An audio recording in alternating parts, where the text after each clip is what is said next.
A partir de este momento comienza Encuentros Pedagógicos, el programa de renovación magisterial.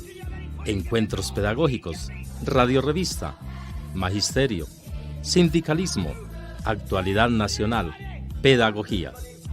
Sábados de 8:30 a 10 de la mañana. Bienvenidos.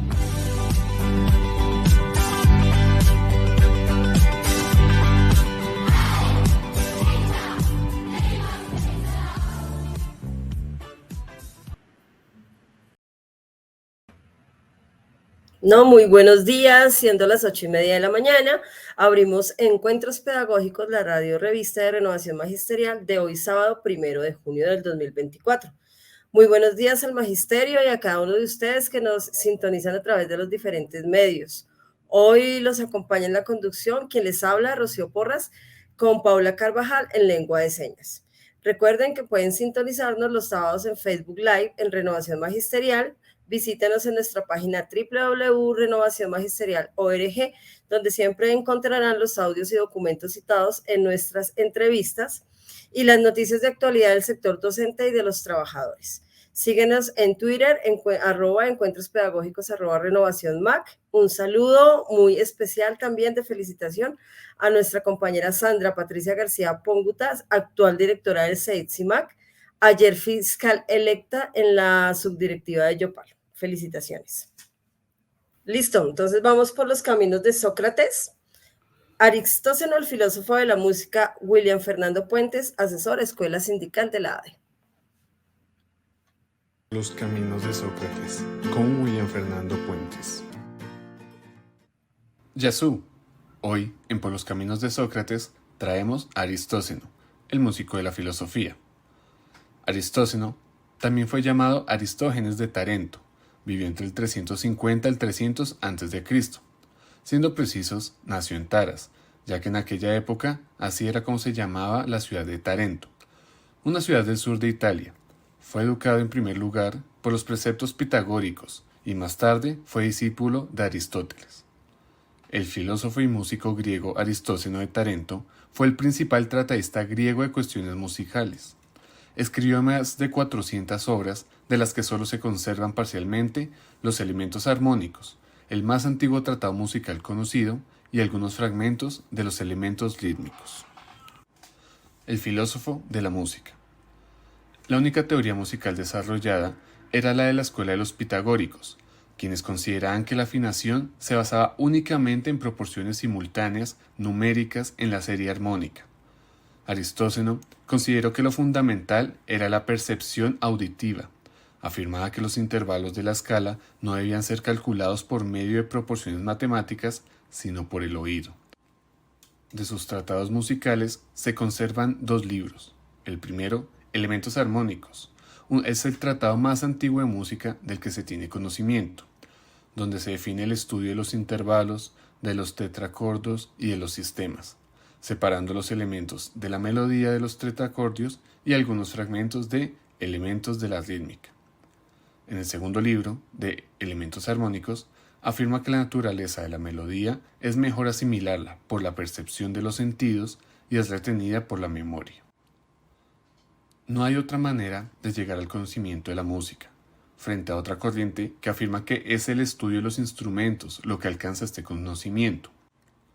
Aristóteles considera que es en la memoria y en la percepción que es donde se sustenta fundamentalmente el conocimiento de la música, y no en las reglas aritméticas que constituyen el orden intervalativo de los sonidos.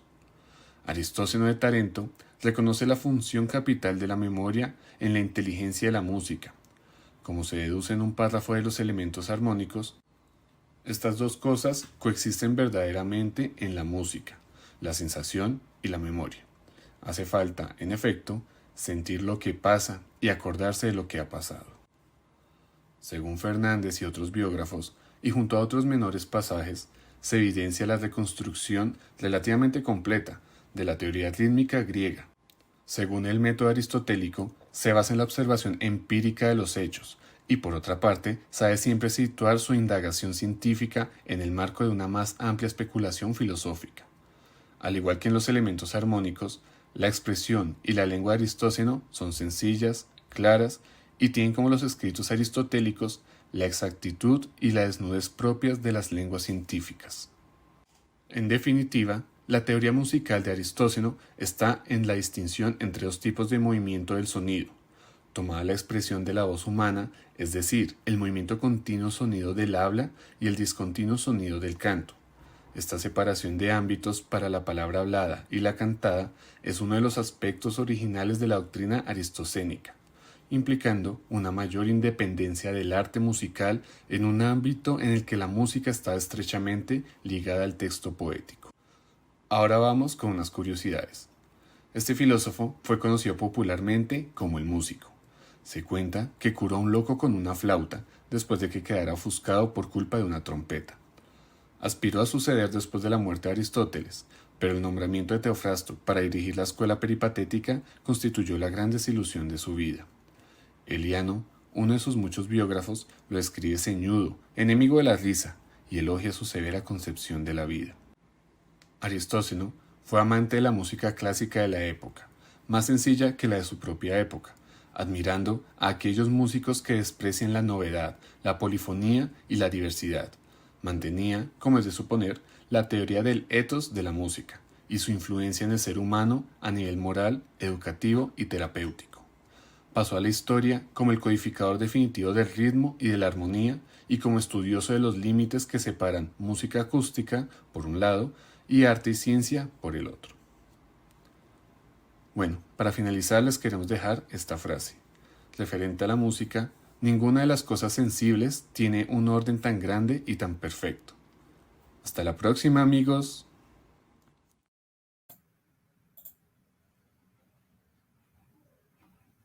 Bueno, muy bonita reflexión. Vamos entonces ahora con Encuentro con las Regiones. La salud del magisterio en las regiones. Tenemos a Milet Cadena en este momento.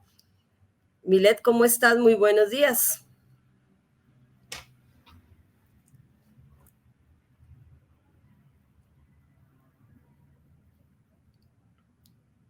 ¿Tienes apagado el micrófono? Listo. Muy buenos días a todos los que sintonizan este importante programa Encuentros. Les habla Milet Cadena desde el departamento del Cesar, desde la ciudad de Valledupar, la ciudad del Cacique Upar. Saludos a todos. Muchísimas gracias. Bueno, Milet, cuéntanos desde allá, desde tu región, ¿cómo estás viendo la salud del magisterio en este momento? Bueno, para decirles que acá en el departamento del Cesar, estoy acomodándome aquí. Estoy en una casa por aquí ajena y estoy, bueno, desde el departamento del Cesar, compañeros, hemos vivido momentos muy difíciles con el tema del nuevo modelo de salud.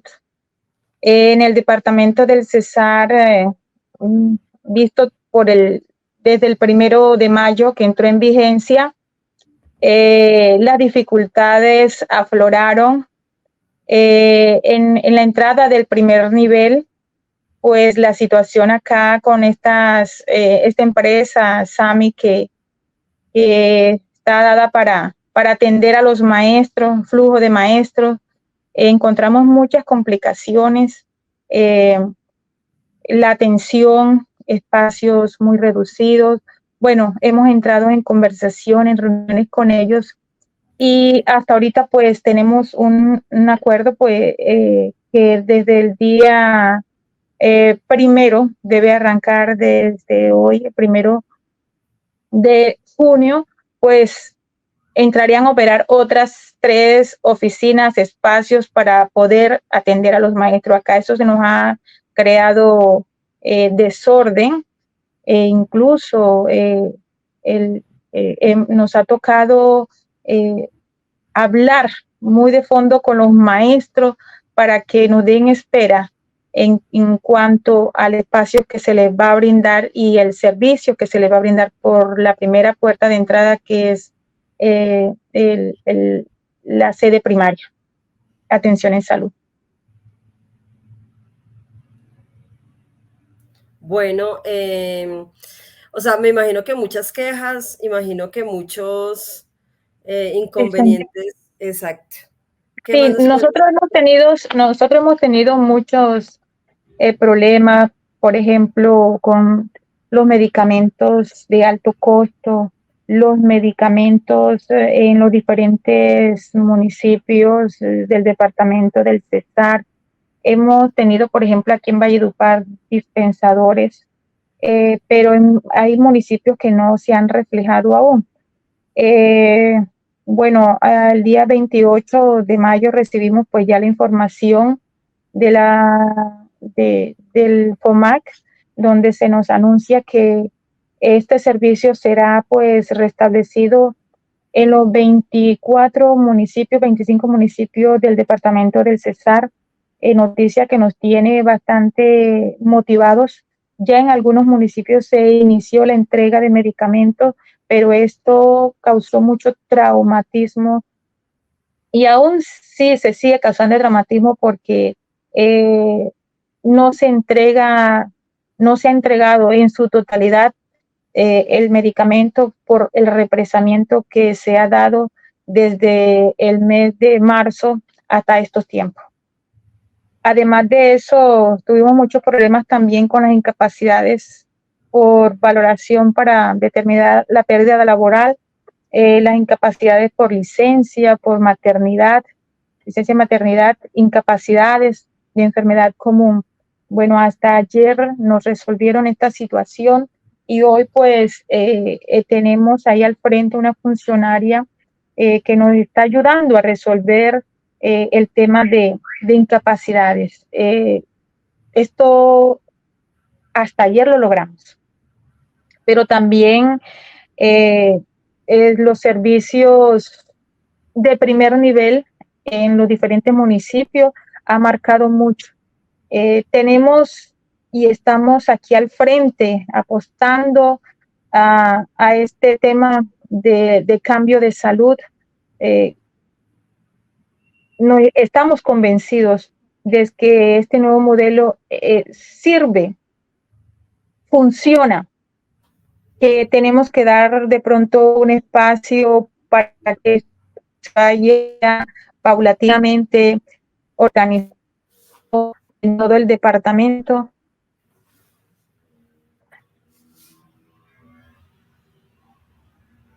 Bueno, Milet, bueno, todos estamos atentos con el asunto de nuestra salud.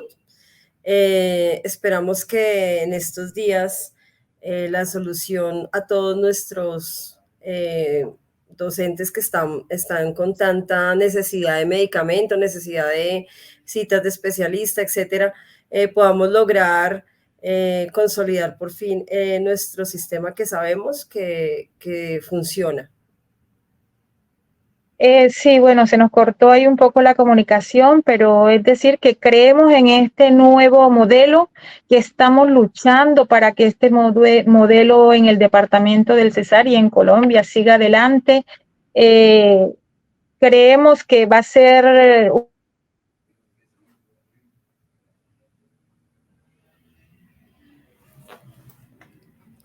se le va la señal, ya, sí, ahí.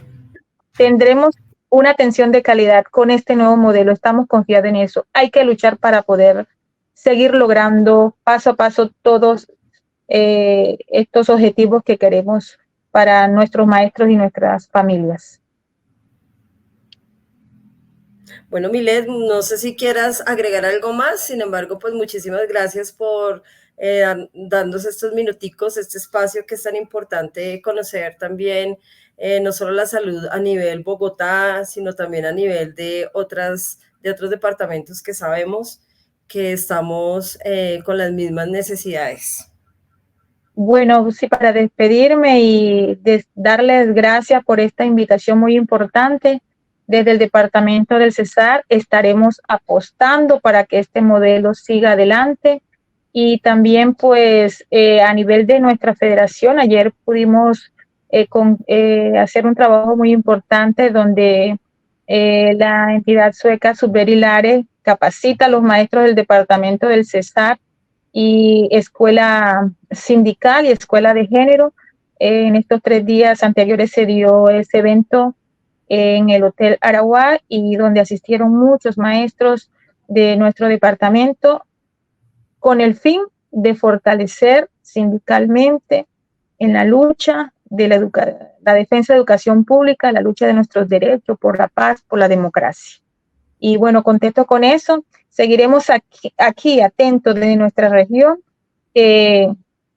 la voz de nuestra federación para seguir luchando para que esto cada día mejore en el país, la situación de todas las problemáticas del magisterio colombiano.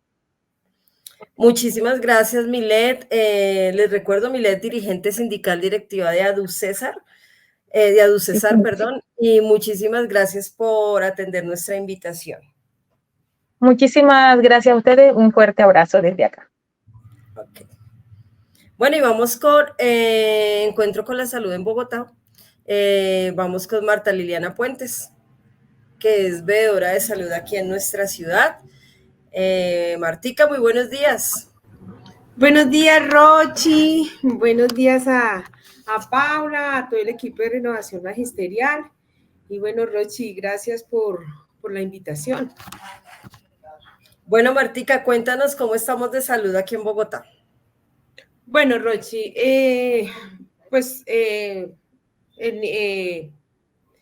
la descripción es a nivel nacional, ¿no?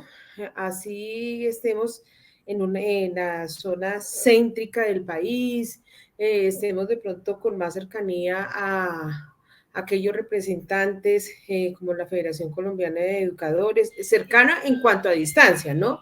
Porque lucha creo que todos estamos en el mismo nivel. Y bueno, pues como dijo Milet, nuestra compañera, también es un panorama con dificultades, ¿sí? Pero hay que reconocer que el modelo de salud, pues es un modelo que lleva el beneficio de nosotros los docentes, ¿cierto? Porque me imagino que ahorita la monita de pronto va a ingresar y va a hablar acerca de las características del modelo, pero beneficia en sí a nosotros los docentes. Acordémonos, Rochi, que se hizo un diagnóstico de cómo estaba el antiguo modelo de salud y pues es preocupante porque se estaba hablando de pues que nosotros aumentamos la tasa de mortalidad de niños muertos menores de 1 año. Los docentes estábamos por encima de la tasa de la población colombiana y lo mismo los niños menores de 5 años que se mueren por la enfermedad de diarrea epidémica aguda, ¿sí? También la tasa aumentó en la población de magisterio a comparación de la tasa de Colombia.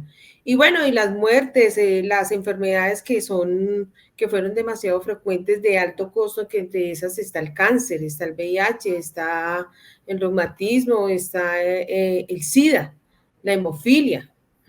Entonces, pues fue algo muy preocupante y lo otro que no se pudo, o sea, las uniones temporales no pudieron dar cuenta de todo aquello que estaba, que se estaba gastando, ¿sí? Entonces, a veces nosotros decimos, no, pues nosotros no, algunos compañeros, no, normal que roben, no es normal que roben. Y no es normal que nos den una mala atención en salud. Entonces, por eso se tuvo que llegar a este nuevo modelo de salud. Bueno, Rochi, aquí en Bogotá, acordémonos que somos más de 100.000 afiliados. Creo que somos 111.000 afiliados aproximadamente. Y pues hubo un momento que la situación era demasiado incierta. Tú sabes que se empezó a hacer el sabotaje, ¿cierto? Y que hubo un control, un debate político y se empezó a discutir acerca de lo que estaba sucediendo. Se pedían citas en casos de pacientes oncológicos, casos de presunto cáncer, docentes pedían cita para sus exámenes, los mandaban a la EPS, los mandaban a preparar y de un momento para otro cancelada su cita porque no hay contratación. Entonces empezaba el sabotaje y es la desesperanza pues del docente. Pero en eso estamos, Rochi, en decirles a los docentes, bueno, estamos acá, estamos apoyándolos como veedores de salud del equipo de renovación magisterial, ¿cierto? Y bueno, y ir orientando y aparte de la orientación, pues ir haciendo pedagogía acerca del nuevo modelo, porque no es solamente el hecho de, bueno, lo vamos a orientar de cómo buscar una cita, sino es hablar, ¿no? De lo bueno del nuevo modelo y de lo que está sucediendo, ¿sí? Del sabotaje que se le está haciendo al nuevo modelo de salud. Eso te iba a decir, Martica, mira, hay preocupación en muchos docentes a nivel nacional, así como tú lo decías, no solo Bogotá, como una voz así de aliento que tú les digas a los docentes que esto va a cambiar pronto y que va a mejorar, obviamente, porque todo esto es en pro de nosotros, pero como que les des como un mensajito de aliento porque sabemos que tenemos muchas quejas, sabemos que no está funcionando como debería ser y sabemos que es todo por un sabotaje, pero pues no sé, como un mensajito ahí que les puedas enviar para preocuparnos un poquito menos. Bueno, mira, hubo un acontecimiento muy importante, Rochi, y fue el meeting que se hizo el miércoles de esta semana frente a la previsora, y uno de los grandes motivos pues fue la salida de Marín, ¿sí? Del que era el presidente de la previsora. Acordémonos también pues que él pues no es muy cercano a las prioridades que nosotros estamos exigiendo, ¿cierto? Sino que tenía otra mirada, entonces se evidenciaba con amarrar contratos. Acordémonos que ahorita estamos en Servisalud y en Servimed y no tenemos la alternativa de pedir una cita a nivel primario en otra IPS, que eso es lo que se quiere, ¿no? O sea, si tú estás bien en el norte, ¿por qué no vienen en el norte? Vas a solicitar una cita, o si estás, por ejemplo, en otro sector que sea alejado de los puntos de Servisalud, Servimed, ¿por qué no puedes pedir en otra parte una cita si el modelo de salud habla de una libre elección? Bueno, entonces, ¿ahí qué se consiguió? Pues la renuncia de Marín, del señor Marín, y lo que esperamos ahorita es que con la nueva llegada de la administración, pues que se desamarre ese nudo, ¿cierto? Se desamarre ese nudo, sigamos contando con esto. Ayer, Rochi, fue muy triste la situación porque San José Infantil nos estaba prestando el servicio, ¿cierto? Nosotros estamos orientando a los docentes y resulta que un momento en la mañana que no hay contratación, a donde llegan la mayoría de los docentes, no hay contratación, por favor, entonces eso fue un caos tremendo, porque ya habían docentes incluso preparados para cirugía. Pues esperamos en la junta directiva, la ADE, pues hizo un papel muy importante, entre esos, pues Andrés Ballén, nuestro secretario general de la ADE, y se llegaron pues a acuerdos, y lo que tengo entendido es que después de mitad de junio ya todo debe estar pues arreglado. No todo puede ser perfecto porque estamos en transición, ¿no? Y siempre pues van a haber dificultades, pero ojalá que sean las mínimas dificultades, porque estamos hablando de la salud, de un derecho fundamental, y sobre todo que nos encursa a tener una vida sana, ¿cierto? Incluso a no llegar al otro lado de la vida, que es la muerte, Rochi. Y perfecto. Vamos a darle entrada entonces a Delis Puerta Arellano, que está ya en nuestro máster. Listo. ¿Cómo estás, Delis? Muy buenos días. Buenos días, ¿cómo amanecen ustedes? ¿Cómo está esa fría Bogotá? Muy fría, pero bueno, aquí estamos. Bueno, lo importante es saludar a toda la audiencia de nuestros encuentros pedagógicos, de nuestro programa. Bueno, nos está correspondiendo en este momento hablar sobre este Niágara en bicicleta que estamos atravesando, pero que Estamos convencidos y convencidas de que lo lograremos porque es algo que está en construcción y que nosotros somos artífices de esa construcción, primero de la propuesta y luego de terminar de construir este modelo de salud que indudablemente ya todos coincidimos en eso. Será una victoria histórica para nosotros, los maestros y nuestras familias. Como es normal, pues los cambios son bastante traumáticos a veces.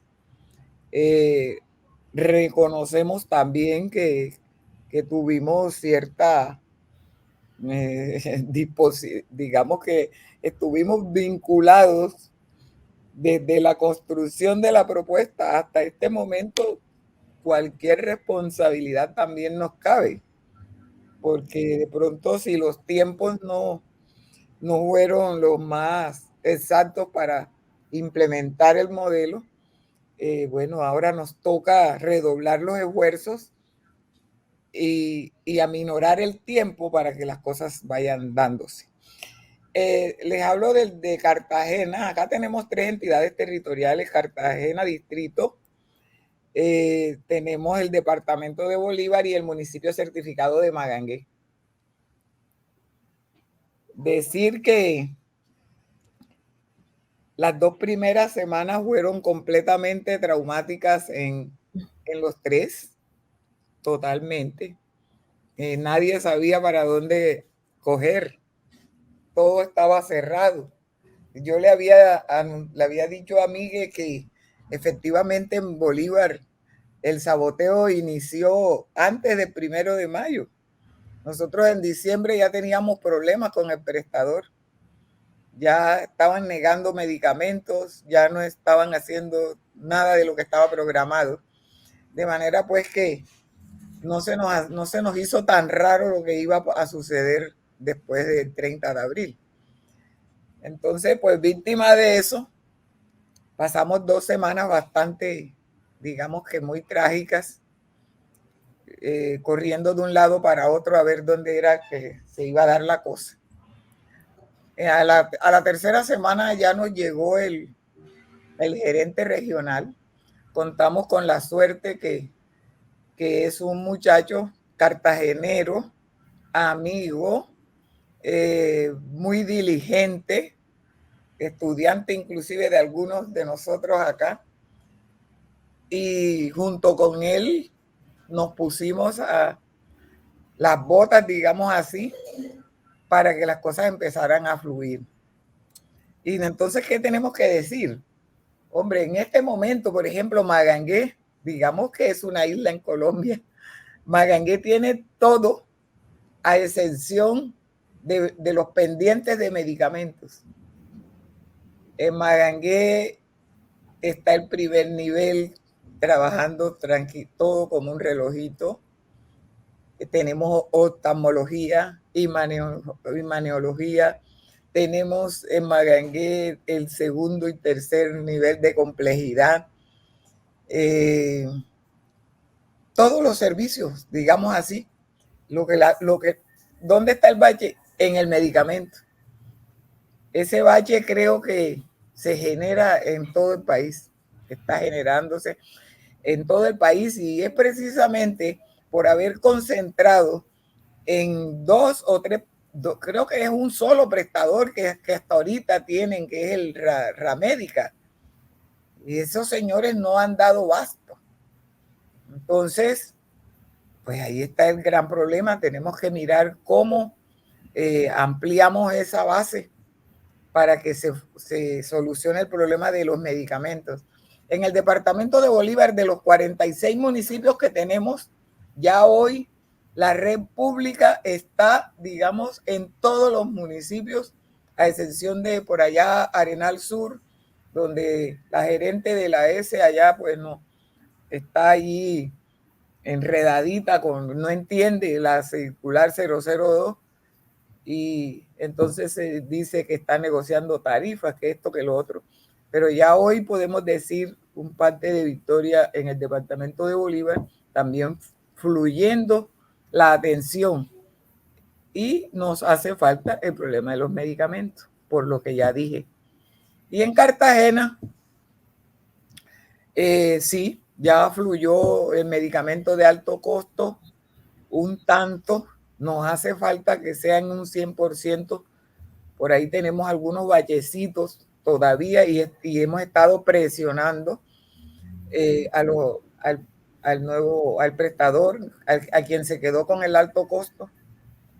Y las demás IPS que se han vinculado están trabajando, están llegando, los procedimientos se están haciendo.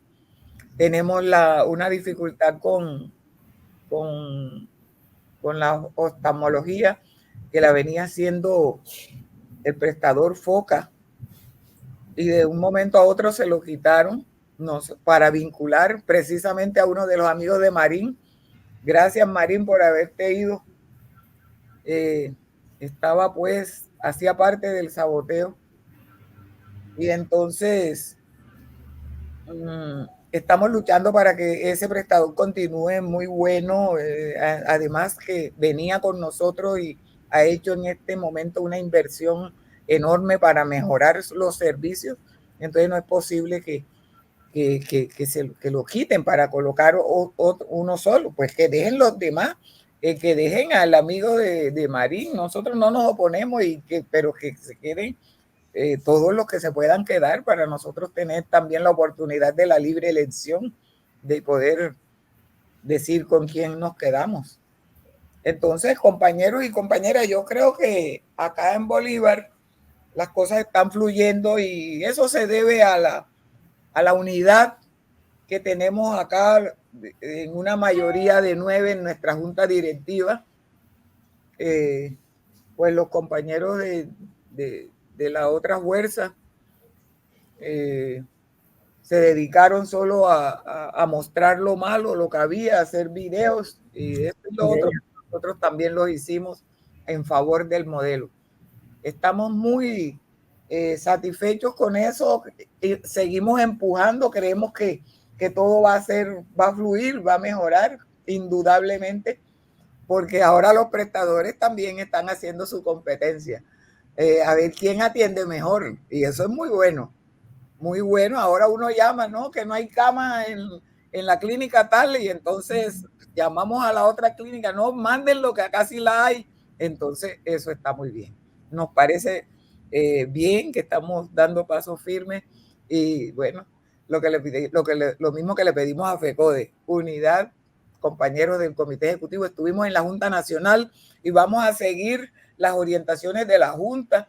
Ayer nos querían presionar los contrarios, los compañeros que paro, como lo dijo la compañera en la Junta Nacional, que propuso paro nacional. Acá también vinieron con esa misma propuesta, y nosotros no, sin ser así de sencillo, nos acogemos a la orientación de FECODE. Vamos a esperar los 10 días.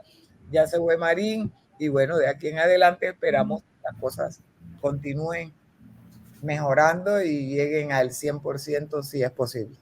Delis, muchísimas gracias y por tu intervención, y si nos das un parte de tranquilidad, bueno, por lo menos en la costa. Y bueno, ahí vamos, estamos en esa transición y seguramente vamos a consolidar nuestro servicio de salud para todas nuestras familias y para nosotros también. Así es. Muchísimas gracias. Muchas gracias a ustedes. Vamos entonces con encuentro con la economía, la reforma SGP, ¿en qué va el debate? Vamos con Iván Lozada, que en este momento pues está en el aeropuerto, nos cedió unos minuticos para contarnos cómo va esto. Él es economista, especialización de estadística aplicada y experiencia en estudios y consultoría sobre financiación del derecho a la educación. Muy buenos días, Iván. Hola, Rocío, ¿cómo vas? Muy bien, sí, señor. Tus oyentes, a todos los que nos están viendo, un saludo a todo el magisterio, Rocío. Ok, muchísimas gracias por aceptar nuestra invitación. Listo, pues voy a contarles, no sé cuánto tiempo tenemos, Rocío, no tengo tanta dificultad de tiempo, pero Tú me dirás. Estamos como cortos de tiempo, pero yo te voy diciendo hasta más o menos hasta cuándo, sin embargo, cuéntanos.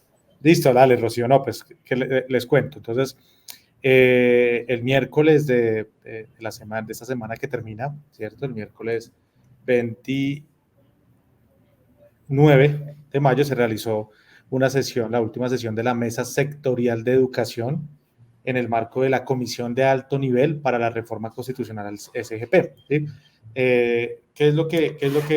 ¿Por qué fue la última sesión? Porque allí, presidida con la ministra de Educación, se acordó el informe final de esta mesa sectorial para esa reforma constitucional que será radicada en la Comisión de Alto Nivel para seguir el proceso que FECODE ha impulsado desde varios años. Es importante señalar eso. O sea, el primer mensaje aquí es que FECODE desde 2015, ¿sí?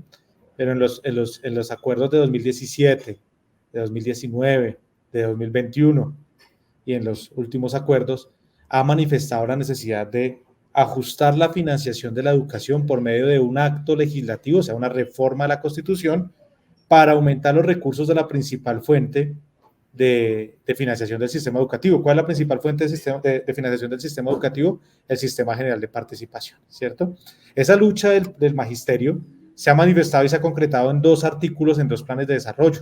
El artículo 188 de la Ley 1955 de 2019 y el artículo 365 de la Ley 2294 de 2023, o sea, el actual Plan Nacional de Desarrollo. ¿Qué dicen esos artículos? Dicen que se creará una comisión de alto nivel para presentar de forma consensuada ese proyecto de acto legislativo para modificar el Sistema General de Participaciones con el objetivo de aumentar progresivamente los recursos que permitan cerrar las brechas del sistema educativo. ¿Cuáles son esas brechas?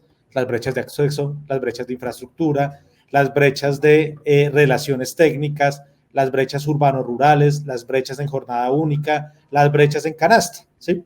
Esa comisión de alto nivel tiene esa tarea, pero en esa comisión de alto nivel hay varios actores, no solo FECODE. En esa comisión están asociación de municipios, asociación de departamentos, federación de departamentos, federación de asocapitales, de la asociación de capitales, es decir, los delegados de las entidades territoriales, está el Ministerio de Educación, está el Ministerio de Hacienda, está el Departamento Nacional de Planeación y están los organismos de control velando por ese proceso. Entonces aquí es una mesa que está poniendo una propuesta y esa mesa, ¿cómo se organizó? Entonces la Comisión de Alto Nivel tiene unas mesas sectoriales, porque el SGP no solamente financia educación, sino financia agua potable, saneamiento básico, salud, propósito general y otra serie de referencias que hace a los niveles territoriales. Entonces hay una mesa sectorial que es la mesa de educación que tiene la tarea, tiene el compromiso de presentar un informe con una propuesta sectorial de cómo modificar ese sistema general de participaciones para cerrar las brechas estructurales y aumentar los recursos.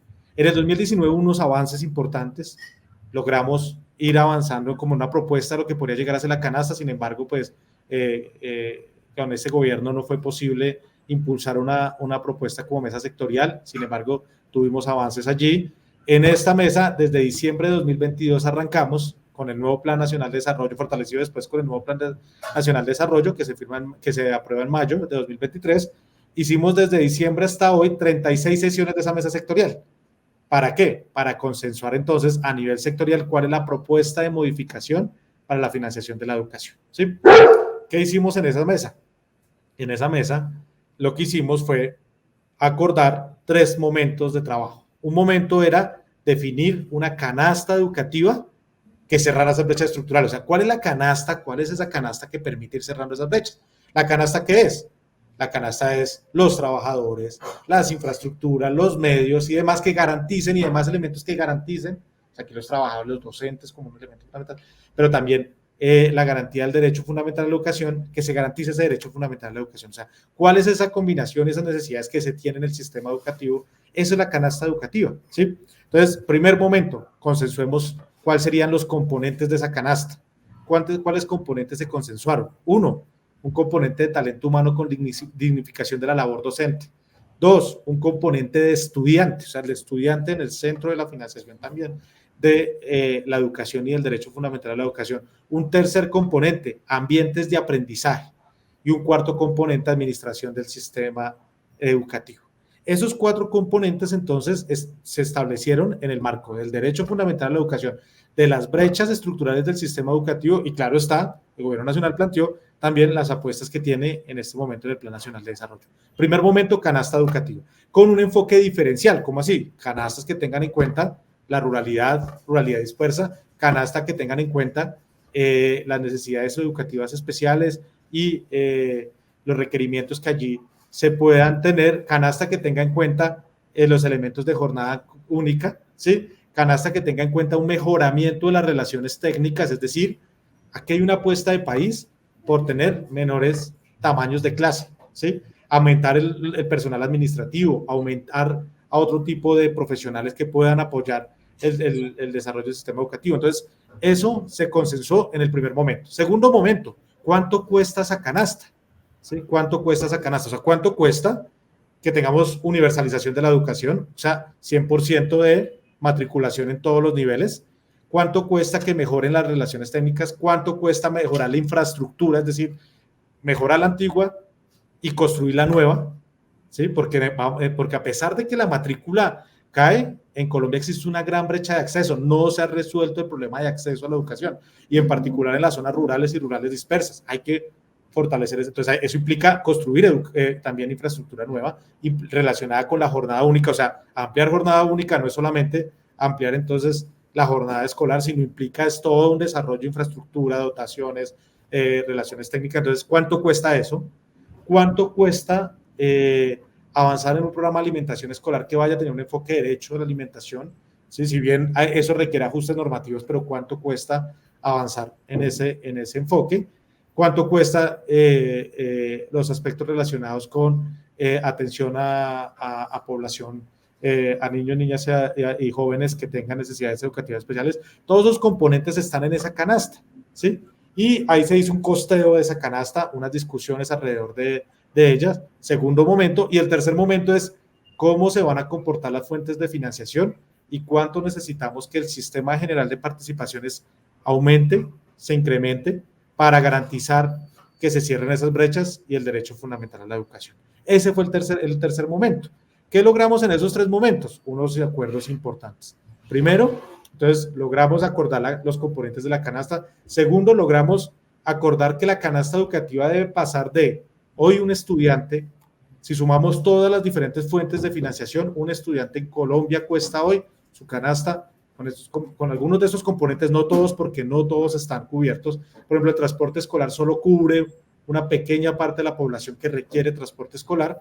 Eso hoy cuesta más o menos 6 millones de pesos por estudiante al año. Costo por estudiante año es en Colombia, sumando todas las fuentes. ¿Cómo así? La fuente de nación, la fuente de entidades territoriales, la fuente de regalías, que también financia una parte, fuente de otras entidades del gobierno nacional que convergen en el funcionamiento del sistema educativo. Eso hoy cuesta 6 millones por estudiante a precios de 2023. Pongamos precios hoy. ¿A dónde se quiere llegar? A que en 2037, porque ese es el tiempo de la reforma que se propone, a 2037 lleguemos a una canasta promedio porque ya les conté que había diferenciales, ¿cierto? Promedio de 14.200.000 a precios de hoy. Es decir, hacer un esfuerzo de pasar de una canasta hoy por estudiante, un costo estudiante 6 millones de pesos, a un costo por estudiante en el país de 14 millones. Eso vale cerrar esas brechas estructurales por eso, pero también universalizarlo. Y eso entonces implica un esfuerzo fiscal importante. ¿Por qué? Porque esto implica que pasemos hoy de un SGP que está en 37 billones a precios de 2023, hoy 2024, a que pase a que sea 97.8 billones de pesos. Ese es el esfuerzo que tenemos que hacer. Es decir, pasar de 37 a 98, ¿sí? Para poder garantizar una canasta de 14 millones de pesos en 2035. Entonces, eso y ya para cerrar, ya estamos... La última, listo. Y para el cerrano, entonces, ¿qué fue lo que acordamos allí? Que vamos a llevar esta propuesta a la comisión de alto nivel. Esto implica ¿qué implica esto ya en términos de propuesta al SGP? Hoy lo que tenemos es que de cada 100 pesos que se recauda en 2024, cada 100 pesos que se recauda de ingresos corrientes de la nación, se pasan 15.4 pesos a educación, ¿sí? Lo que buscamos es que en 2037 de cada 100 pesos que se recauden, se pasen 23 pesos para educación, para lograr esa canasta de 14.200.000 que te estoy contando y llegar a un SGP para educación de 97.8 billones que permita financiar el derecho fundamental a la educación, el cierre de las brechas estructurales y esta canasta educativa que te contaba. Eso es lo que acordamos. El paso a seguir entonces es que esto se radica en la comisión de alto nivel, donde llegan los otros sectores y allí FECODE, pues ya con el acuerdo con el Ministerio de Educación, con las demás actores de la mesa, federaciones, pues irá a la discusión alrededor de cómo los demás sectores ponen sus necesidades de recursos y se consensúa un proyecto de acto legislativo que se proyecta radicar el 20 de julio, ¿sí?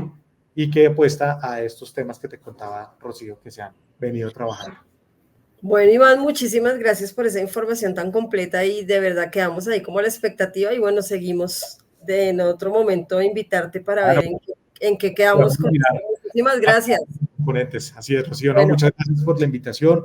Un saludo a todos los profes y profas y al Magisterio Colombiano y gracias a Renovación Magisterial por la invitación a este programa. Gracias a ti, Iván. Muchísimas gracias. Bueno, vamos con Encuentro con Canapro.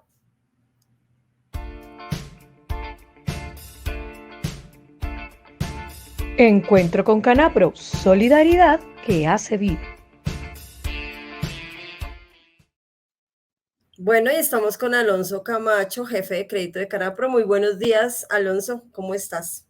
Muy buenos días, un cordial saludo al equipo de trabajo y a la mesa de trabajo que nos acompaña el día de hoy.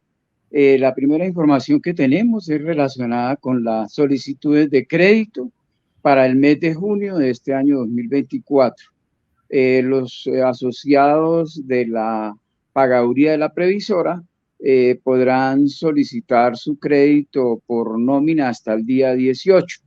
Secretaría de Integración Social, FACA, Mosquera, Secretaría de Educación del Bichada, Secretaría Distrital de Hacienda podrán solicitar su crédito por nómina hasta el día 22, Distrito hasta el día 26 y hasta el día 27, FOPE, Colpensiones, FONSEC, Cundinamarca, SUACHA, Secretaría de Hacienda de Cundinamarca, FUSA, CHIA, Girardot, Zipaquirá, colegios, universidades y otros convenios. Recordemos que tenemos más de 120 convenios con diferentes entidades oficiales y privadas para realizar el descuento por nómina. Es importante también recordar que hasta el día 27 todas las pagadurías podrán solicitar su crédito por ventanilla o lo que nosotros llamamos caja. ¿Cómo se pueden solicitar los créditos? Pues a través de dos canales. El primero es a través del canal telefónico 601-348-0564, extensión 7010, de lunes a viernes de 8 a 5 p.m. y los días sábados de 8 a 1 p.m. E igualmente de manera presencial en todas las oficinas de nuestra cooperativa, en el cual ustedes van a encontrar el horario en nuestra página www.canapro.com. Recordemos que tenemos oficinas en Bogotá, en Plaza de las Américas, en el Centro Comercial Gran Estación, al lado Esfera, calle 63, que es la sede principal, y tenemos también en el Centro Comercial Portal 80. Hacia el norte de la Sabana, Zipaquirá, hacia el sur, Suacha.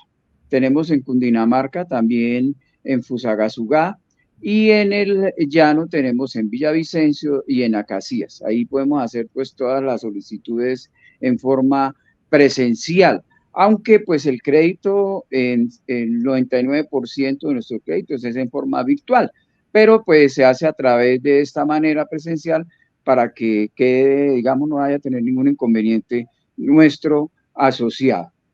También recordarles que el día 27 de junio tendremos el Festival del Mariachi, esta vez con invitado de Yo Me Llamo Jesse Uribe para celebrar el Día del Padre en el Auditorio Agustiniano Salitre. Venta de boletas a partir del martes 4 de junio en todas las oficinas de nuestra cooperativa. valor de la boleta 30.000 pesos. Entonces estamos invitando a esta celebración para que celebremos el Día del Padre en nombre de Canapro. Entonces recordemos, 8º Festival de Mariachis, invitado de Yo Me Llamo Jesse Uribe, Auditorio Agustiniano Salitre, jueves 27 de junio. Asimismo, para culminar, invitarlos a que visiten nuestra página www.canapro.com, igualmente las redes sociales en las cuales pues, encontrarán todos los beneficios y servicios y diferentes actividades de nuestra cooperativa. Deseándoles un muy feliz fin de semana y puente. Feliz día y a toda la mesa y a todos los que nos escuchan y nos siguen a través de este medio. Muchas gracias. Muchas gracias, Alonso, por estar aquí con nosotros y contarnos esas importantes noticias. Que estés muy bien también. Bueno, vamos con Encuentro con la Comunidad Educativa, proyecto a la reforma de la educación rural en Santa Rosa de Cabal. Estamos con Orlando Uribe Buitrago, maestro jubilado de Pereira. Muy buenos días, Orlando. Muy buenos días. Muchas gracias. Bueno, Orlando, no sé, empiezo con una preguntita y ahí miramos cómo continuamos. Entonces, bueno, cuéntanos cómo se ha venido trabajando en los sectores del campo la propuesta de educación rural. Bueno, la propuesta nuestra en reforma de la educación rural y campesina se va a hacer con un pilotaje en este municipio y nace de unos 5 puntos. Uno, el problema del monocultivo del café.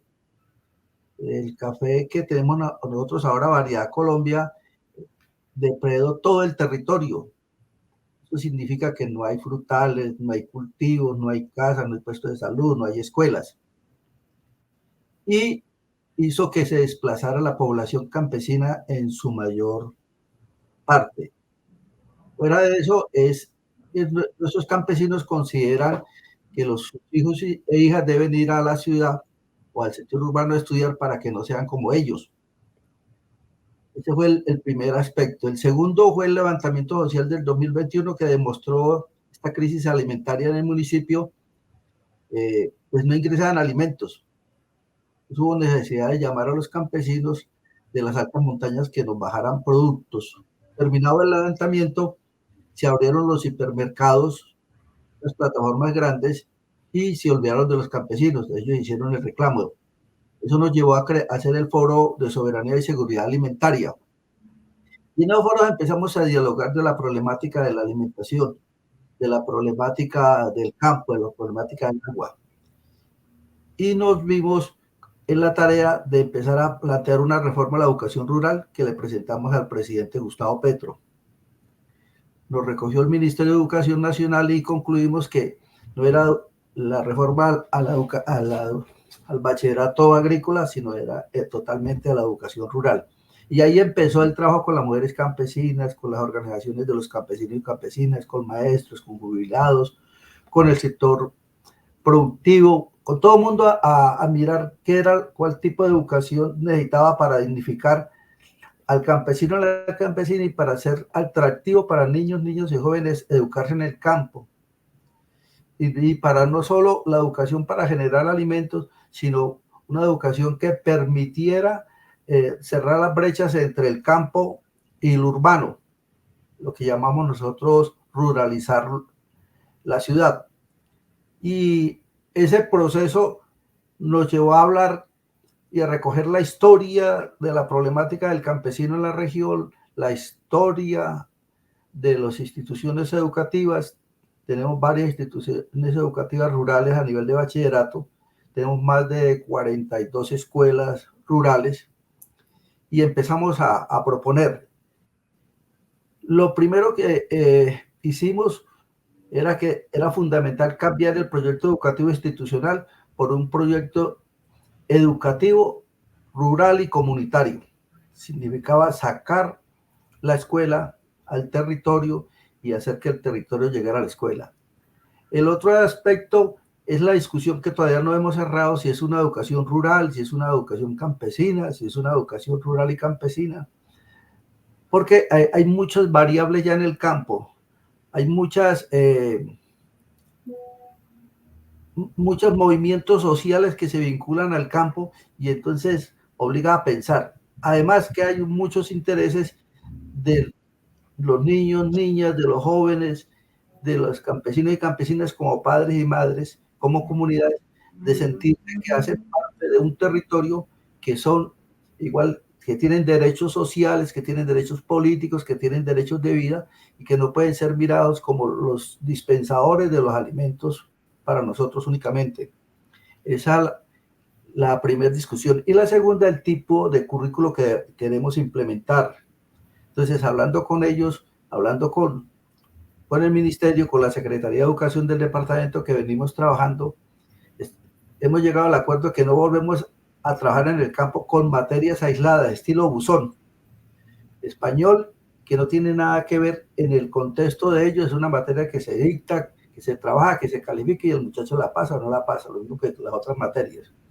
Es como integrar todas las áreas del conocimiento, los saberes que hay en los territorios y generar unos proyectos institucionales que permitan y fortalezcan el crecimiento de ellos como seres sociales, como ciudadanos, como apropiadores de conocimiento y de saberes, que puedan generar un proceso en su vida hacia la universidad de una manera más flexible. Ese es un primer aspecto. El segundo aspecto es el bienestar estudiantil. Cómo resolver los procesos de que dignifiquen en ellos la estadía en el colegio, que tengan transporte, que tengan alimentación, que tengan conectividad, que tengan una buena biblioteca, que tengan acceso a las tecnologías para hacer sus aplicaciones, que tengan un terreno para sus cultivos, para sus prácticas, que tengan maestros y maestras enamoradas de la ruralidad y de su trabajo en esos espacios, que tengan, que hayan políticas para generar producción y transformación de los productos que saquen, que hayan economías solidarias. Eso nos ha llevado a pensar todo el proceso que tenemos realizando. Hoy, con la Universidad Tecnológica de Pereira, tenemos un proceso muy adelantado en la propuesta de ofrecer pregrados y posgrados en educación rural que no existe. Y una que nos llama mucho la atención, que sí ya la estamos ejecutando, es una licenciatura en educación. La universidad va a venir al territorio, necesitamos 25 personas, y en un colegio con maestros de esta universidad, con algunos requerimientos dentro de nuestro territorio, tengamos la universidad. Es un esfuerzo que estamos haciendo. Entonces, estamos trabajando todos los procesos, todas las alternativas que nos den. Para eso tuvimos que organizarnos. Nosotros veníamos organizados en la mesa de educación, o venimos desde el 2020, trabajando otros aspectos. Ya en el 2021 creamos la mesa rural y campesina. Con esas dos mesas llegamos a una nueva forma de organizarnos. Dejamos como centro la mesa de educación y creamos 5 submesas. La submesa agraria y campesina, la submesa de universidades, la submesa de colegios, la de gremios y la gubernamental. En el proceso somos unos 44, 47 personas que venimos de diferentes miradas, y esas miradas, esas visiones que tenemos nos ha permitido a nosotros empezar a soñar con este tipo de educación, porque no es la mirada institucional únicamente, no es la mirada de los técnicos, es la mirada de la señora del campo que anhela que su hijo y su hija sea, como ellos dicen acá, una persona bien educada, una persona que le sirva, una persona que ame el campo, una persona que pueda tener un título, una persona que pueda seguir liderando su asociación de mujeres o los compañeros de la RU. Bueno, Orlando, mira, qué pena interrumpirte, es que estamos ya como cortos de tiempo, pero esto está muy interesante. Para otro momento te vamos a invitar nuevamente, porque sabemos que el campo y la ruralidad es importante, pero pues no sé, ya para cerrar y despedirte. Bueno, yo les agradezco mucho y espero que los compañeros y compañeras que nos escuchen a través de este espacio podamos generar un frente o unas comunicaciones para recoger experiencia y compartir nuestra experiencia y para hacer del campo y del campesino un espacio de dignidad, de significación y defensa de la vida y por la paz. Yo les agradezco mucho. Listo, Orlando, muchísimas gracias y estaremos ahí pendientes para otra entrevista contigo. Muchas gracias. Vamos con Encuentro con la Política, el presupuesto de Bogotá, y tenemos aquí a Donka Atanasova y Akimova, concejala del Pacto Histórico, y a Andrés Ballén, secretario general de la ADE. Muy buenos días. Muy buenos días, Andrés. Muy Hola, buenos días. ¿Cómo estás? ¿Lo dije bien? Sí, Donka Atanasova. Ok. Hola, buenos días, Rocío, concejala Donka, buenos días, ¿cómo te va? Bienvenida. Muchísimas gracias, ¿cómo están? Bien, bien, muchas gracias por el tiempo. Pues vamos a tener la idea de esta invitación, Donka, es que podamos conversar sobre cómo quedó el plan de desarrollo que se aprobó en esta semana, el jueves. Tuvo su aprobación el plan de desarrollo de Bogotá, bueno, ya al final de las discusiones en las sesiones del Consejo de Bogotá. ¿Cómo quedó ese plan de desarrollo? Uno, y dos, ¿cómo estamos en el sector educación dentro de ese plan de desarrollo?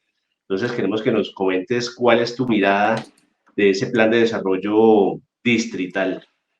¿Qué hay? ¿Qué pros, qué contras? Cuéntanos brevemente cómo es. Yo hago parte del Pacto Histórico, de la bancada del Pacto Histórico, y pues para nosotras no es positivo, digamos, como el balance del plan de desarrollo en general. Pensamos que es un plan de desarrollo que en términos generales tiene unas líneas de corporativización de lo público muy fuertes, unas líneas, digamos, de entregar muchos aspectos de lo público, recursos, espacios de decisión a actores privados corporativos en todos los ejes. Esto no solo es en educación, también en espacio público, por ejemplo, lo más preocupante. Entonces, esa es una primera línea general, los temas de corporativización. Un segundo elemento son los temas de seguridad.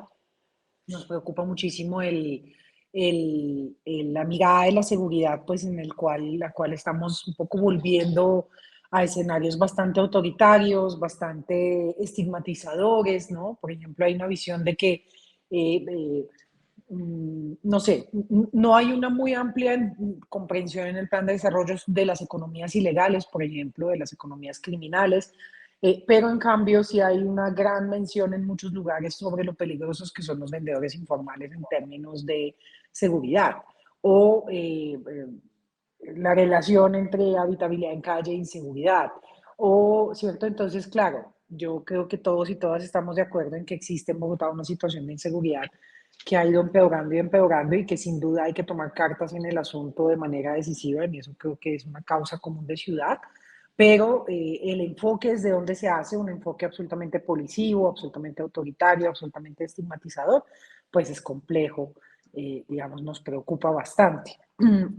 Los temas territoriales y ambientales también nos preocupan porque sentimos que a pesar de que esta administración llevó al Consejo un diagnóstico muy amplio de lo crítica que está la situación, por ejemplo, en temas ambientales, Bogotá está en una situación difícil con el manejo del agua, no solo por este racionamiento. Las proyecciones dicen que, por ejemplo, hacia el año 2040, que está pues muy cerca, ¿cierto? Estamos hablando de nuestra misma generación que lo vivirá todavía plenamente. Digamos, el borde oriental de la ciudad va a tener un déficit de más del 35% de sequía en la parte oriental, y en la parte occidental, en cambio, tendremos un 40% más de agua e inundaciones. Estamos hablando de algo muy serio en términos de la dinámica de una ciudad de este tamaño, que no tiene espacios libres para crecer ni para que el agua fluya. Y a pesar de este tipo de diagnósticos, unos diagnósticos muy graves en términos de lo que ocurre con contaminación del aire, con otro tipo de aspectos ambientales, y a pesar de esos diagnósticos, pues gran parte del plan de desarrollo busca pasar por encima de los espacios de humedales, como el caso del Halo Norte en Suba, ¿cierto? O busca, no son suficientes las hectáreas que se designan en términos de restauración ecológica y de cuidado. Entonces, bueno, siento que hay muchas contradicciones entre un diagnóstico muy amplio, ¿no? Por ejemplo, se hace un diagnóstico de que gran parte de la ciudad donde se concentra el déficit de infraestructura es en la parte sur, y como el déficit de la infraestructura física coincide con las segregaciones socioeconómicas, digamos, de las poblaciones más vulnerables o con más necesidades económicas, y luego de eso la decisión es invertir el 55% de los recursos y de las vías en el norte de la ciudad, solamente entre Chapinero, Usaquén y Suba, ¿cierto? Y dejar muchas localidades como Rafael Uribe Uribe, como San Cristóbal, Antonio Nariño, la mayoría de Ciudad Bolívar, sin vías importantes, ¿no? Estamos hablando de las vías de inversión central. Entonces, son decisiones que uno dice, bueno, o sea, no te cuadra el diagnóstico con la definición que estás tomando, ¿no? Entonces, bueno, pues eso nos parece preocupante, y son como los rasgos grandes del plan. En el tema ambiental y de hábitat es muy preocupante también, y es que vamos a dedicarnos pues a la construcción de vivienda. Hay una visión en esta administración, y es que el sector más importante y únicamente importante en la economía es el sector construcción, y entonces hay que dedicarnos a revivir el sector construcción de todas las formas posibles, a pesar de que el sector construcción en realidad no tiene una crisis tan profunda como se dice.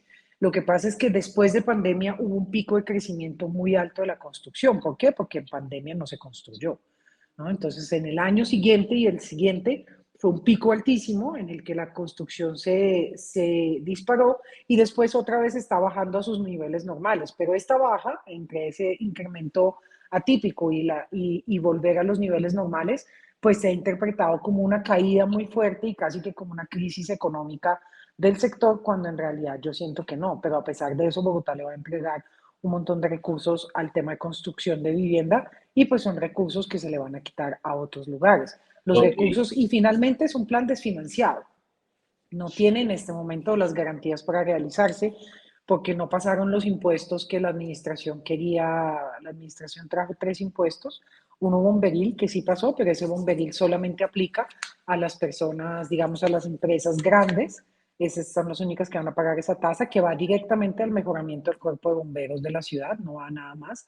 Pero ni la sobretasa de parqueaderos ni la sobretasa de alumbrado público pasaron en el Consejo, así que no tiene los recursos suficientes para salir adelante. Preocupante eso que estás mencionando de la financiación, y ahí pues quiero que conectemos con el tema de educación. Yo te estoy escuchando cortado, no sé si soy yo o si eres tú.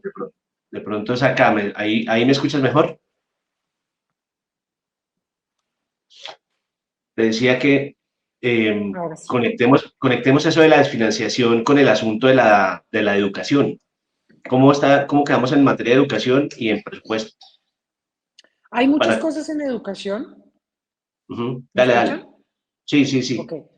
Hay muchas cosas en educación. La educación es realmente como el componente principal del plan. La educación es realmente el componente, digamos, más alto del plan. Uno de los incrementos fundamentales es en temas de educación, pero digamos que aquí nuevamente hay una visión bastante corporativizada de la educación. Por ejemplo, el enfoque central de la educación, no solamente no en términos de la educación básica, sino de esto que llaman es la posmedia. Y la posmedia nos preocupa mucho porque gran parte de las estrategias de educación superior que tenía Bogotá pues se van trasladando hacia esta noción de posmedia, que pues en realidad puede ser cualquier cosa, ¿no? Cualquier cosa en el sentido de cualquier curso post-bachillerato es una educación posmedia, ¿no? Entonces, ¿cuál va a ser el aporte realmente de la ciudad en la formación de nuestros jóvenes y nuestras jóvenes para contar con una educación de calidad, sólida, que les permita unas capacidades para ingresar y competir en el mercado laboral bien, pero además para formarse como mejores seres humanos y como seres humanos integrales? Pues digamos, eso está muy en veremos. Del resto, hay una serie de apuestas que tienen que ver con mejoras de la educación. En realidad, obviamente, todo el plan está escrito en clave de mejorar en términos de los modelos de atención de niños y niñas, por ejemplo, donde se componen modelos conjuntos con Integración Social y la Secretaría de Educación, la creación de 30.000 nuevos cupos en ese sentido en los colegios, la implementación de políticas de priorización, seguimiento y aseguramiento de la calidad de la atención integral, un tema de cierre de brechas muy alto. Hay una apuesta fuerte, digamos, planteada en el plan en términos de la calidad. Uno espera que, digamos, sea genuina y sincera y que esa calidad realmente se mejore, también mejorando las condiciones de los docentes y las docentes del distrito, ¿cierto? Porque sí hay una preocupación frente a los bajones que tiene las mediciones de calidad de la educación de colegios en Bogotá. Entonces hay unas metas específicas frente al tema de inglés, frente al tema de matemáticas, frente al tema de idioma, en términos del manejo. Se plantea incrementar la participación en jornada única al 60%, y también hay unas estrategias grandes frente al tema de clima escolar y convivencia escolar, ¿no? Que también es una preocupación muy grande de la ciudad. Ahí hay una cosa, Donca, para nosotros es una preocupación grande, me refiero a nosotros como la organización sindical, la ADE, la organización sindical más grande con la que cuenta el magisterio. Hemos estado no solamente poniéndole el foco al tema de la posmedia, sino que también es de nuestra preocupación el asunto de la administración de los nuevos colegios que entrarán en operación para que sean administrados directamente por el distrito y no entregados en administración del servicio educativo o lo que llamamos concesiones. Ahí hay un presupuesto importante. Cuando uno revisa en la parte del plan de infraestructura del distrito, al menos en lo que estaba proyectado en el plan, son inversiones por más de 1.2 billones para la construcción de nuevos colegios. Son alrededor de 18 nuevos colegios y algunas instalaciones para el preescolar. Entonces, es importante la inversión que se está haciendo en ese sentido, pero a nosotros nos preocupa. Entonces, tenemos lo de la posmedia, tenemos lo de esa administración, lo de la administración de programas como la atención integral a la primera infancia, que tiene alrededor de 480.000 millones de pesos. Y nosotros lo que reclamamos permanentemente es que se haga de parte que sea brindada esa formación para la primera infancia brindada por el distrito directamente con planta de personal vinculada a la Secretaría de Educación, y allí nos hemos pronunciado fuertemente en contra de mantener como una constante o únicamente la contratación con las cajas de compensación y la tercerización laboral. Y también nos preocupa el tema de, ahora que hablas de desfinanciación, pues todo el asunto de la austeridad fiscal en el sector de educación. Entonces, esos temas son importantes y creo yo que ameritan un seguimiento, un desarrollo un poco más específico, de pronto algún debate o alguna audiencia para que podamos hacer eso de la mano con los buenos oficios que tienen o en los que nos hemos encontrado con la bancada por la educación. ¿Qué se ha hablado sobre eso, Donca? Mira, pues en realidad esto no es algo que se haya hablado abiertamente en el plan, así que haya una meta que diga se van a entregar en servicios privados estos y estos temas, no. Pero si tú miras como todo el discurso y el relato un poco de la cuestión y esto que te digo, la corporativización, pues es muy probable que ocurra, ¿no? Porque, vuelvo y digo, el plan no tiene suficientes recursos, el distrito no tiene suficientes recursos, ahí el tema de administración seguramente entrará, administraciones privadas seguramente entrará a aliviar diversos temas, tanto la educación como las vías, por ejemplo, aquí descongelaron, echaron para atrás el artículo, la norma, perdón, que prohibía la instalación de peajes urbanos. En ningún lugar del plan hay un peaje urbano que te diga voy a colocar un peaje urbano acá, pero pues quitaron la prohibición de peajes urbanos, lo cual a mí me hace pensar que vías como la ALO seguramente van a ser vías que se van a financiar en ese sentido a través de alianzas público-privadas y seguramente peajes urbanos. Lo mismo en la educación, ¿cierto? En ningún lado dice vamos a entregar todo en administración privada, pero cuando uno revisa las cuentas y los recursos no cuadran, pues seguramente parte de la solución será buscar alianzas privadas para manejar ciertos aspectos públicos. Entonces creo que hay que estar muy alerta, yo creo que es muy importante tener este diálogo más en detalle con la Secretaría de Educación directamente desde el sindicato, tener estas claridades desde ya, además porque hay una serie de concursos que se abrieron y donde la gente todavía no ha sido nombrada, no se les ha dado vía, ¿no? Y eso es muy preocupante también, tanto en el caso de los docentes orientadores como en el caso de docentes de todo tipo en el distrito. Y creo que si no se garantiza la inserción de nuevo personal de planta del magisterio, pues eso va a ser muy grave para la ciudad. Entonces, estos son temas que debemos ayudar a fortalecer. Como tú dices, yo creo que debemos tener una ruta de trabajo con la bancada de la educación en torno a debates de control político, interlocuciones directas con la Secretaría, diálogo, digamos, claro frente a dónde, cómo y cuándo se van a activar estos colegios que están pendientes de entregas y que están proyectados y qué nivel de planta van a tener. Creo que no hay que descuidarse en ese sentido porque, vuelvo y digo, es el espíritu general del plan, hacer las cosas de manera corporativa. Bien, bueno, coincidimos en eso y esperamos poderte tener en este espacio más adelante cuando ya empecemos a hilar un poco más fino. La Secretaría dice que está haciendo sus planes de inversión de cada una de las líneas, todo ese asunto. Entonces, pues invitadísima, Donka, muchas gracias por tu participación esta mañana, invitadísima a volver a este espacio para que sigamos dialogando específicamente sobre educación. No, muchísimas gracias. Muchísimas gracias, Donka. Muchísimas gracias, Andrés. Vamos entonces ahora con Encuentro. Chao, buen día. Bueno, gracias. Muchas gracias. Dios. Chao, Donka, gracias. Chao, aquí Rocío. muy atentas y a la orden todo lo que se requiera. Vale, muchísimas gracias. Vale. Chao. Bueno, vamos ahora con el Rincón de Apolonia, Día Internacional de Acción para la Salud de las Mujeres. Algunos datos para el análisis. Vamos con Sonia Liliana Vigo. Por mis venas corre fuego. El Rincón de Apolonia. Territorios de mujeres en perspectiva. Listo, vamos con Sonia Liliana Vivas Piñeros, docente SED, presidenta de la Comisión de Historia. Sonia. Un saludo muy especial desde el Rincón de Apolonia, Territorios de Mujeres en Perspectiva.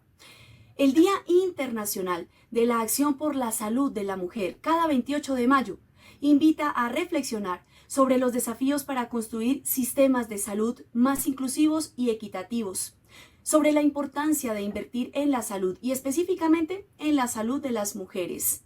Esta fecha, que se estableció desde 1987 por la Asamblea de la Red de Mujeres Latinoamericanas y del Caribe, destaca la importancia de garantizar que todas las mujeres tengan acceso a una salud plena, ya que muchas enfrentan diversas barreras por factores asociados a su edad, a la clase, a la etnicidad, a su identidad de género o a su opción sexual. Por ello, este día fortalece la lucha basada en el enfoque de derechos diferencial, interseccional, territorial e intercultural. El impacto de mejorar la salud de las mujeres va más allá de su bienestar individual. Tiene el potencial incluso de transformar economías enteras. Cuando una mujer se enferma, afecta a todo su entorno familiar, su producción laboral, la percepción de sus ingresos, la posibilidad de contar con una vida digna y sana. Según datos de ONU Mujeres de este año, las mujeres pasan en promedio 9 años de su vida con mala salud. Están subdiagnosticadas de ciertas afecciones en comparación con los hombres.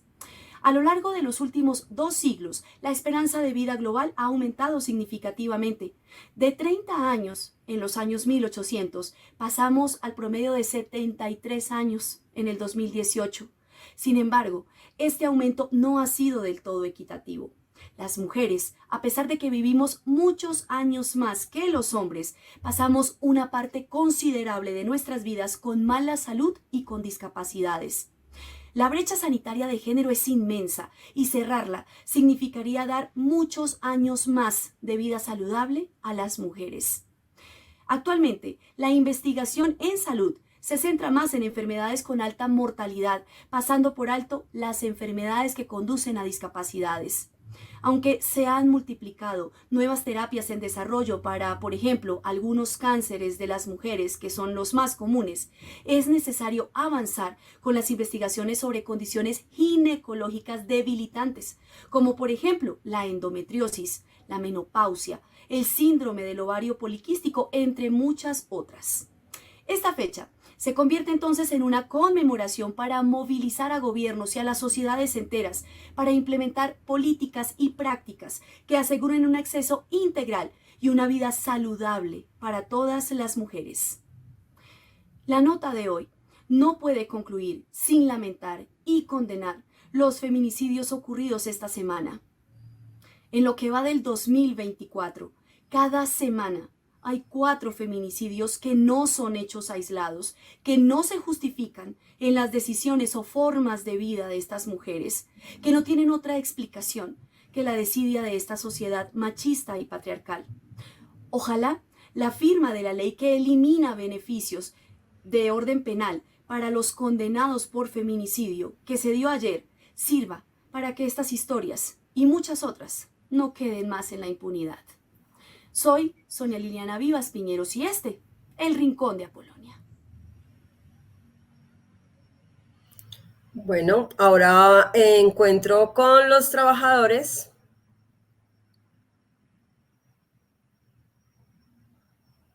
Fabio Arias, presidente de la CUP, nos trae. Encuentro con los trabajadores. Novedades del movimiento obrero y la movilización social. Bueno, vamos con Fabio Arias, presidente de la CUP. La Asamblea Nacional Popular, que estaba prevista realizarse los días 31 de mayo y 1 de junio, ha sido reprogramada para los días 18, 19 y 20 de julio. Fundamentalmente se debió a que todas las inscripciones desbordaron la logística que se había previsto y por tal motivo, en vez de hacer una labor ahí un poco congestionada, preferimos aplazarla para estos días ya mencionados. La asamblea se desarrollará, eso sí, con los mismos objetivos, es decir, la necesidad de respaldar el gobierno del cambio, defenderlo de los ataques que hoy sufre de la extrema derecha y del uribismo que pretende derrocarlo, darle un golpe de Estado, mandarle un mensaje al Congreso de la República de que apruebe las reformas sociales del cambio. Obviamente seguimos comprometidos con el proceso de paz y evidentemente esto servirá para fortalecer la unidad social y política que las diferentes organizaciones convocantes pretendemos que se haga cada vez más amplia. Es decir, el Comando Nacional Unitario, que la entregan las 3 centrales obreras, la Coordinadora Nacional por el Cambio, que hay diversas organizaciones sociales de diversos sectores, el Pacto Histórico y la Minga Social y Comunitaria. Eso será entonces una actividad, repito, que se realizará en estas fechas. Y mientras pasa este tiempo, vamos entonces a fortalecer todos los escenarios territoriales para que se hagan asambleas departamentales, asambleas municipales y asambleas locales y discutan todos los sectores a todo nivel, los 9 ejes temáticos que habíamos propuesto para que desde allí se hagan propuestas a la Asamblea Nacional y sea la Asamblea Nacional que mediante la consolidación de este proceso unitario logre verdaderamente desarrollar las tareas de respaldo al gobierno y de rechazo al golpe. Será también una oportunidad para definir todas las tareas de movilización social que se requieran en este momento. Y en ese marco se desenvuelve una muy significativa, que es realizar en los 2 años del gobierno del presidente Gustavo Petro la más amplia movilización social a lo largo y ancho del país, donde le mostremos exactamente a la extrema derecha del uribismo que este es un gobierno popular, que tiene respaldo y que evidentemente no permitiremos que sea derrocado y que por el contrario debe seguir hasta el 7 de agosto del año 2026. El otro tema es que en estos días, el 31 de mayo, empezó el paro nacional en el Ministerio del Trabajo. Esta huelga decretada por los trabajadores de forma mayoritaria pretende que el gobierno nacional cumpla con una serie de compromisos que se realizaron en la negociación estatal pasada en el acuerdo colectivo que firmó el gobierno con ellos. Son 14 sindicatos, 13 de ellos están respaldando la huelga y los asuntos cardinales allí es una bonificación equivalente al 50% de un mes de salario, una nivelación salarial y la necesidad de que se hagan los concursos para evidentemente disponer de la planta de personal que ellos tienen. Son aproximadamente 1.200 vacantes que entrarían en concurso. Bueno, nosotros exigiremos al gobierno nacional que se cumplan esos compromisos. La huelga ha sido siempre un mecanismo expedito para que el diálogo social pueda avanzar y se puedan atender las peticiones de los trabajadores y de las trabajadoras. Desde la CUT la respaldamos y demandamos del gobierno nacional y en especial del Ministerio de Trabajo que se haga todo lo posible y lo más rápido para evidentemente atender esas peticiones. De otra parte, pues se desarrolla a partir del próximo lunes 3 de junio la 112 Conferencia Internacional del Trabajo, es decir, de la OIT en Ginebra. A eso vamos las centrales obreras y van una serie de asesores y compañeros de diversos sindicatos, donde evidentemente se van a trabajar los temas relacionados con la economía y cuidado, el trabajo decente, y iremos a la Comisión de Aplicación de Normas a que no se permita la pretensión que tiene la ANDI de manera oportunista y solamente bajo el criterio de la oposición de querer de que en la OIT se introduzca en la lista negra a Colombia por el convenio 159. Es decir, la ANDI quiere que se castigue a este gobierno del cambio que pretende hacer unas reformas muy extraordinarias en el Congreso, como la reforma laboral y pensional. Debería darles vergüenza a los señores de la ANDI, puesto que aquí en Colombia hoy más que nunca hay un gobierno progresista, democrático, popular e izquierda que sí quiere cumplir los compromisos derivados de la OIT. Buen día para todos y todas y que obviamente sigan avanzando en el nuevo modelo de salud en el magisterio. Bueno, muchas gracias a Fabio y sí, continuamos con una nota de Claudia Durán con el modelo de salud precisamente. Tenemos unos minuticos para ella. Hola Claudita otra vez. Hola Rocío, ¿cómo estás? Bien, ahora sí, los micrófonos todos tuyos. Gracias. Bueno, quería también comentarles, o bueno, más recordarles sobre todo a los docentes que acaban de ingresar en el concurso, que es importante tener en cuenta quiénes son los docentes cotizantes y quiénes son los beneficiarios. Entonces, dentro de los cotizantes están los docentes activos, según la información oficial de nómina reportada por la Secretaría de Educación a la Fiduprevisora. Los docentes pensionados del FOMAC reportados por la Fiduprevisora y además los padres de los docentes que a través del pago de la unidad de pago por capitación, cuando tienen los docentes afiliados al cónyuge, compañera, compañero permanente y a los hijos. Entonces, solamente en este caso, pues los padres tendrían que hacer el pago de la unidad por capitación.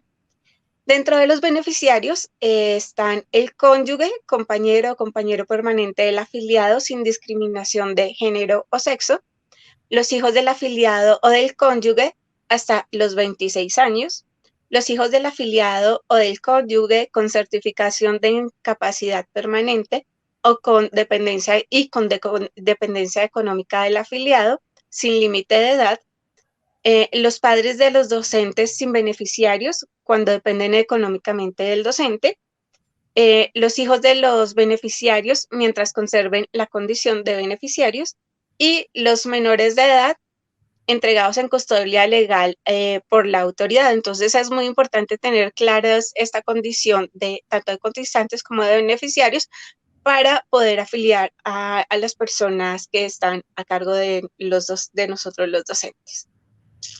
Eso era todo por hoy. Ay, gracias. Gracias, Un pequeño recordatorio. Bueno, además también es importante recordarle a los profesores que si tienen dificultad en el acceso a todos los servicios médicos que tenemos derecho.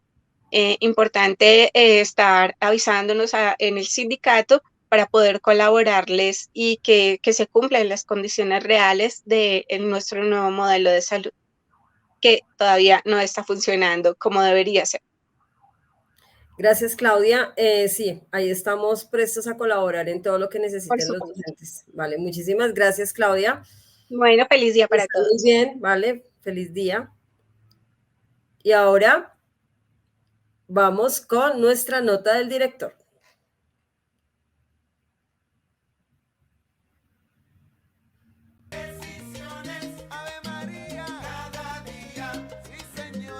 Seguimos con nuestra nota del director, Jairo Castro Ballesteros.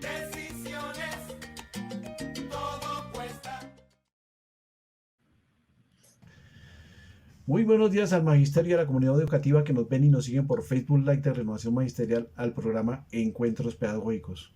Un saludo también a todos los que nos siguen por nuestras redes en el exterior. Hoy la nota del director se intitula "A las reformas hay que seguirlas defendiendo en las calles". Los debates en el Senado de la República han dejado de ser por las reformas sociales, por las políticas públicas para que las leyes que deben guiar al país para su desarrollo y convivencia de los colombianos sean justas para todos. El Senado se ha convertido en un saboteo para de esta manera defender los contratos y privilegios anidados en el seno del Senado y la corrupción. Las diferentes propuestas de reforma de la salud, la reforma laboral, la reforma de las pensiones son de las más urgentes para los trabajadores que viven al filo del hambre después de la pandemia que agudizó la hambruna en los diferentes sectores de trabajadores, agrarios, obreros de todos los sectores de la producción, sin que la mayoría del Senado de la República de ese entonces se preocupara por la salud y el bienestar de la población colombiana. Aquellos junto a Iván Duque, el presidente durante la pandemia, se negaron a implementar políticas económicas, salariales, para salvaguardar la vida de miles de trabajadores que junto a sus familias quedaron en las garras del hambre al quedarse sin empleo, fruto del cierre obligado de pymes y otros sectores económicos como el comercio informal que quebraron por el encierro. La pandemia y el encierro generó una tasa de desempleo que necesitaba ser abordada por el gobierno de turno, que en vez de generar estrategias de protección a los trabajadores, permitió que la corrupción arrasara con el pírrico presupuesto que se tenía para inversión social, dejando a la población trabajadora viviendo en la pobreza extrema. El Senado y el presidente de la pandemia quedaron con los bolsillos llenos y el pueblo muriendo de hambre. El estallido social surgió a raíz de esa mala administración de los recursos del Estado para la clase trabajadora. Se hizo sentir. Este movimiento evidenció el fascismo en el gobierno, evidenció la alianza con la corrupción que se ha incrustado en las cámaras legislativas, que no atendió el clamor del pueblo que moría de virus, unos y los otros de hambre. Dejaron en crisis económica al país, en el colapso total. Tanto el Senado como el presidente no legislaron para el pueblo. Se enconcharon en sus privilegios y solo crearon programas para cuidar que los recursos económicos fueran para ellos nada más. La elección de Gustavo Petro como presidente fue producto del estallido social, de la expresión del pueblo, que el gobierno de Iván Duque dejó a la intemperie, abandonado al hambre. Con la elección de Petro surge la esperanza de un cambio, surgen los sueños de un país para vivir en igualdad, con justicia social, en paz. Pero aquellos fascistas del Centro Democrático con los aliados corruptos de otros partidos como Cambio Radical, liderados por Duque, se dieron a la tarea desde el mismo momento en que se eligió nuevo presidente al saboteo contra las propuestas con las que se había comprometido el nuevo presidente de Colombia y nacidas en el seno del pueblo en medio del estallido social. Los cometidos por los saboteadores de las reformas por parte de la corrupción se vienen cumpliendo en el Senado de la República, que lamentablemente fueron reelegidos estos senadores con la compraventa de votos, una de sus formas de democracia. Hay una mayoría mañosa que ha vivido de la contratación, como la de la salud, por ejemplo. Senadores que están en el Congreso para no dejar que las reformas urgentes en esta materia pasen, para que los trabajadores no mejoren sus ingresos, para que no tengan salud a tiempo, para que la educación no sea una realidad equitativa que acabe con la brecha educacional. El estallido social es parte del constituyente primario. Debe seguir manifestándose en las calles ahora para defender y exigir el paso de las reformas sociales, para que se cumpla con el mandato por el que fue elegido Gustavo Petro, para que se respete el gobierno del cambio. Se debe denunciar a la corrupción, evidenciarla por encima de los medios de comunicación al servicio de la corrupción. Es una tarea urgente para que los trabajadores y trabajadoras, estudiantes informales, trabajadores informales, en lo que queda del mandato, defender las reformas y empecemos la tarea de no elegir nuevamente corruptos en el Senado, para que legislen en contra del pueblo colombiano. No hay que reelegirlos. Muchas gracias. Nos vemos dentro de 8 días en otra nota del director. Bueno, y vamos con encuentro con la comunidad educativa y el magisterio. Nunca perseguí la gloria, ni dejar Encuentro con la comunidad educativa y el magisterio.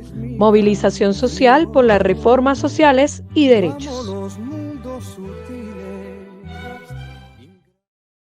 Decisiones Junta Nacional FECODE, Miguel Ángel Pardo Romero, integrante del Comité Ejecutivo de FECODE, Comisión de Política Educativa y secretario de prensa.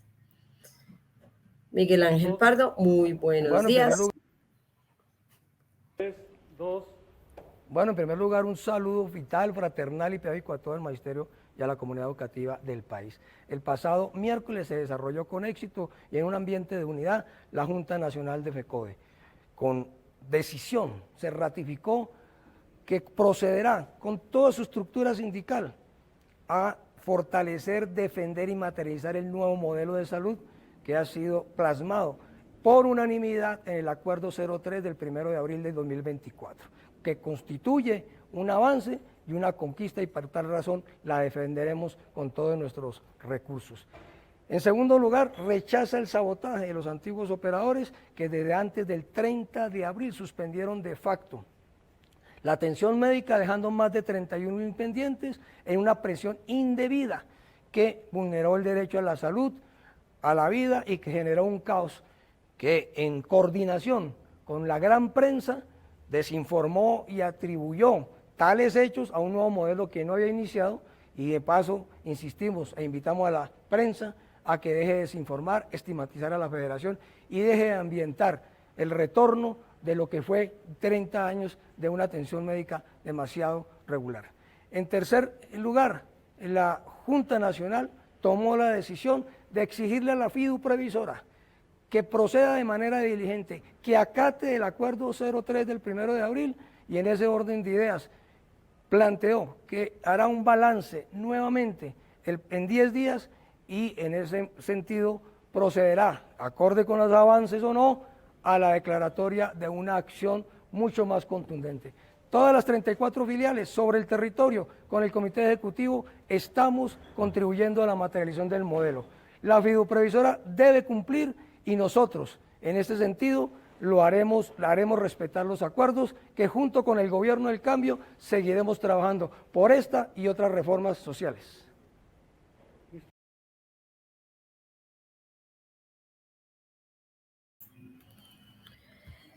Video de Encuentros, programa de FECODE, muchísimas gracias. Agradecemos a todos ustedes por su sintonía, a todo el equipo de Renovación Magisterial en Colombia, a nuestro director Jairo Castro Ballesteros, a nuestro productor Sergio Camilo Castro. En lengua de señas estuvo Paula Carvajal y quien nos acompañó, Rocío Porras. Recuerden, todos los sábados continuaremos en su compañía de 8:30 a 10 de la mañana. Feliz tarde. Renovación Magisterial presentó Encuentros Pedagógicos. Los esperamos el próximo sábado a las 8:30 de la mañana. Gracias por acompañarnos.